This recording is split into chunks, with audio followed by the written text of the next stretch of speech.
હિંમત કરે તો એ હાથ તોડતા મને આવડે છે. હું એનો એ જ અલ્પેશ ઠાકોર છું, એક કહેવા આવ્યો છું.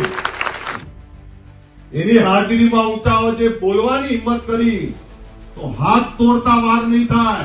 આ એ જ અલ્પેશ ઠાકોરજી કહેવા આવ્યો છું. મારું આવવાનું કારણ એ છે કે છેલ્લા 6 મહિનાથી હું જોઉં છું તો કે બેફામ બન્યા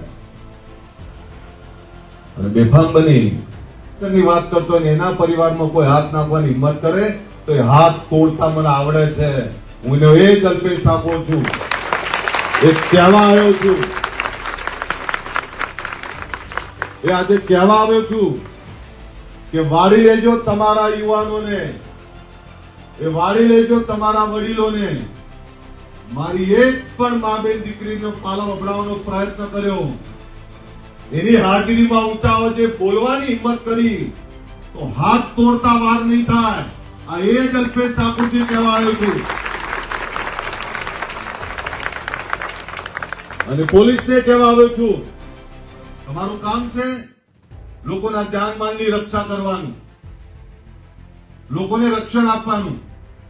કોઈ અસામાજિક તત્વ કોઈ પણ સમાજનો હોય, કોઈ પણ સમાજનો હોય એને પાડી દો, પણ સામાન્ય ગરીબ લોકોને ડરાવવાનો કોઈ પ્રયત્ન કરતો હોય એને આજે નથી ચલાવવાનો, કાલે નથી ચલાવવાનો. મને તમારી ડર શું છે કે છેલ્લા 6 મહિનાથી એ લોકો જે રીતે બેફામ બન્યા છે. કાલે કોઈ દીકરો કંપનીમાંથી પાછો આવતો હોય, રસ્તો તૂટેલો છે, મેં જોયો છે, અને ત્યાં બાઇક આમથી આમને કાઉ માર્યું હોય અને એવી સામાન્ય બાબતમાં ચાંગલો કેમ કર્યો છે, એ ચાંગલો કેમ કર્યો છે એ બાબતમાં એને મારે અને એને પછી છોડાવવા જાય એટલે એના ઉપર એક કેસ થાય, પેલા ઉપર એક કેસ થાય. આ કયા કાયદાની વાત કરીએ છીએ આપણે?